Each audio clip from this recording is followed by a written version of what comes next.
From JBS Studios in Greater New York, this is the JBS News Update with Tisha Bader. Hi, this is Micah Halpern sitting in for Tisha Bader, and here is the JBS News Update for Wednesday, May 25th, 2022. 13 United Nations ambassadors arrived in Israel on Tuesday at the invitation of Gilad Erdan, Israel's ambassador to the United Nations. The trip was organized by both Ambassador Erdan and the UJA of New York.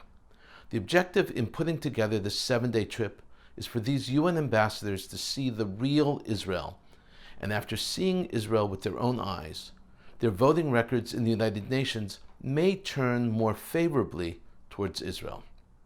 The ambassadors will tour historic sites of religious and cultural significance. They will be taken to the Western Wall, the Church of the Holy Sepulchre, the Yad Vashem Holocaust Memorial Museum. They will meet with Israel's senior leadership, President Isaac Herzog, Prime Minister Naftali Bennett, Foreign Minister Yair Lapid. They will visit several IDF bases across the country and engage in discussions with Israeli security officials.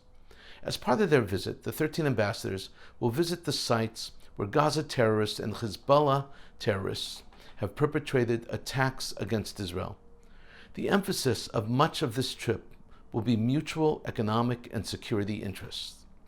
The United Nations ambassadors visiting Israel represent Poland, the Czech Republic, Slovakia, Estonia, Uzbekistan, Kazakhstan, Tanzania, Benin, Burundi, Malawi, El Salvador, Panama, Mexico, who's currently a member of the United Nations Security Council. Israeli Ambassador Erdan said of this trip, "We're bringing the ambassadors to Israel to experience Israel's commitment to coexistence, freedom, and equality firsthand. The visitors to Israel will," he said, "get a deeper understanding of Israel's reality and contributions to the international community."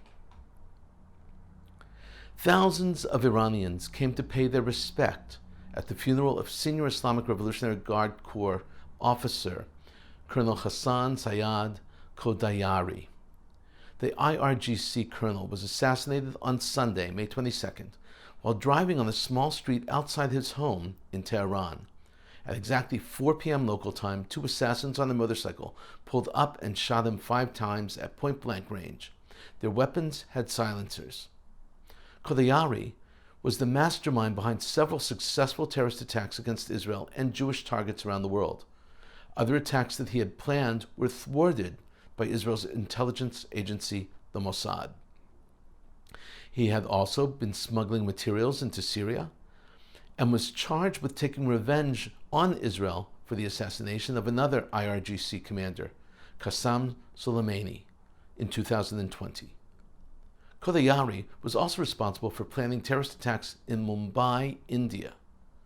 According to a report by the Iranian state-owned Tasnim news agency, 2 assailants on the motorcycle fired 5 rounds at Colonel Hassan Kodayari, who was sitting in his car in the heart of the capital. Fingers are pointing at the Mossad, which makes sense. It has been reported that President Joe Biden has finalized his decision to keep Iran's Islamic Revolutionary Guard Corps on the United Nations notorious terrorist blacklist. According to a senior Western official, this decision by the President of the United States will further complicate international efforts to restore the 2015 Iran nuclear deal. Iran has maintained that removing the IRGC, the Islamic Revolutionary Guard Corps, from the terror list is essential if progress is to be made on the now stalled nuclear talks. Another person familiar with the situation said that President Biden conveyed his decision regarding the terrorist list during an April 24th phone call with Israeli Prime Minister Naftali Bennett. The source added that the decision was conveyed as absolutely final and that the window for Iranian concessions had closed.